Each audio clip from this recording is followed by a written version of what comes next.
Salut les fans de manga, bienvenue dans Sukina. Puisque vous les aimez les mangas, on va en parler. Et c'est un titre culte qui est à l'honneur dans ce nouveau numéro, Coq de combat. Comme son nom l'indique, Coq de combat parle de combat, celui de Ryo Narushima, 16 ans, qui intègre une maison de correction après avoir assassiné ses parents. Et pourtant, qui aurait pu soupçonner que ce gentil garçon, bon en classe, obéissant et sans reproche, tuerait d'un coup de sang père et mère? Dès son arrivée, le ton est donné par ses camarades. La violence fait loi et si Ryo ne veut pas se faire dévorer l'âme et le corps, il va falloir qu'il apprenne les arts martiaux. Il s'acoquine avec le prof de karaté et va devenir au fil du temps une des figures du free fight. Un anti-héros qui, au fil des pages, devient plus fort, plus persévérant et qui trouvera avec le combat sa voie d'expression, seule de la violence. Violence que lui ont fait subir ses parents, mais aussi la violence de la société, de la publicité, de la consommation.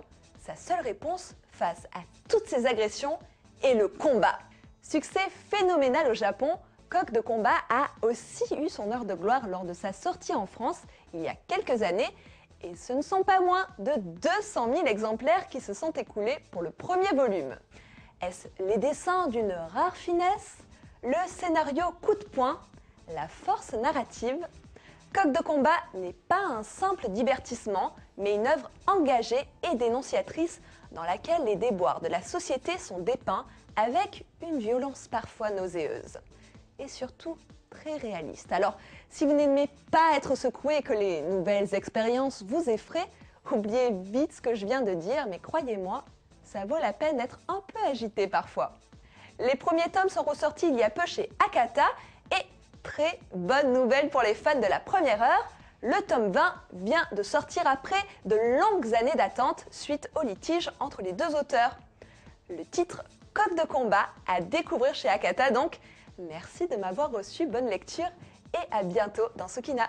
Salut!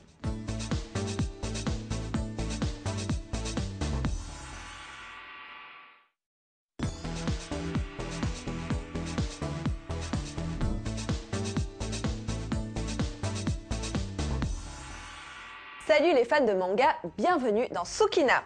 Puisque vous les aimez les mangas, on va en parler. Et c'est un titre culte qui est à l'honneur dans ce nouveau numéro, Coq de combat.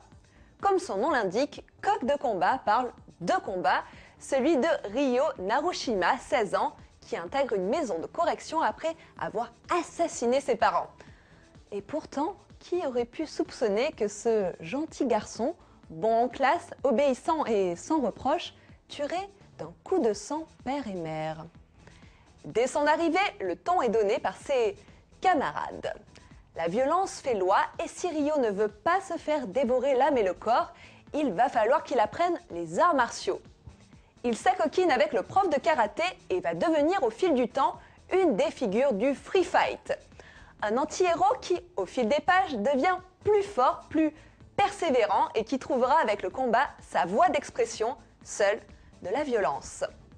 Violence que lui ont fait subir ses parents, mais aussi la violence de la société, de la publicité, de la consommation. Sa seule réponse face à toutes ces agressions est le combat.